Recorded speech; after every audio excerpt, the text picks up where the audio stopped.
হচ্ছে আমি সরষা ইলিশ করতেছি। এখানে দিচ্ছি একটুখানি জিরা, 2-3টা এলাচ, একটু সরিষা, সাদা সরিষা, একটু হচ্ছে পোস্ত, একটা কাঁচামরিচ, এগুলা বেটে তারপরে পেস্ট করছি করে তারপরে যে মাছটার সাথে মাখাইছি, বেশি করে সরিষার তেলও দিছি, আবার তেল দিয়ে সবগুলো মশলা মাখছি, মাখার পরে তারপরে দিছি মাছগুলো মেখে একেবারে বসাই দিছিলাম। এখন রান্নাটা হয়ে আসছে।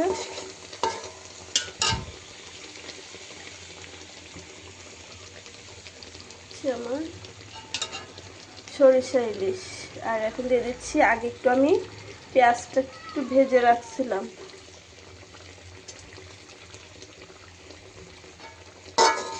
আগেও একটু দিছি, যখন মশলার সাথে মাছটাকে মাখাইছিলাম তখনও পেঁয়াজ দিছিলাম, তারপর আর একটু ভেজে রাখছি যাতে একটু ঘ্রাণটা সুন্দর হয়।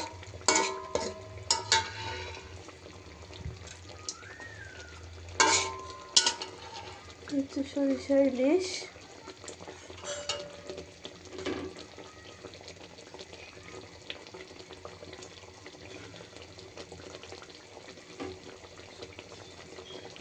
একটু ধনিয়া পাতা দিয়ে দিই।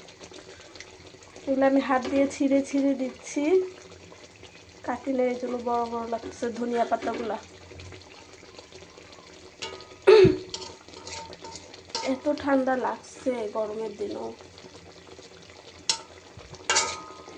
এই যে সুন্দর করে একটু সরিষা ইলিশ করে ফেললাম।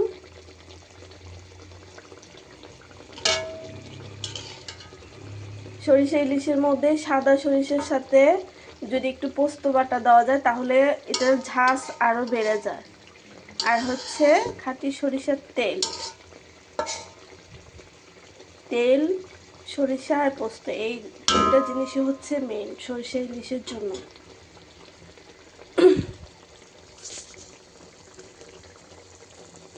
হচ্ছে আমার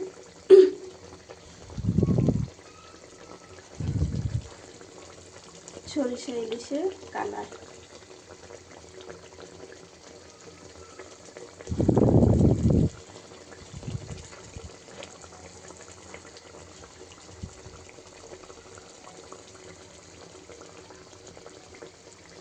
এখন নামায় ফেলবো।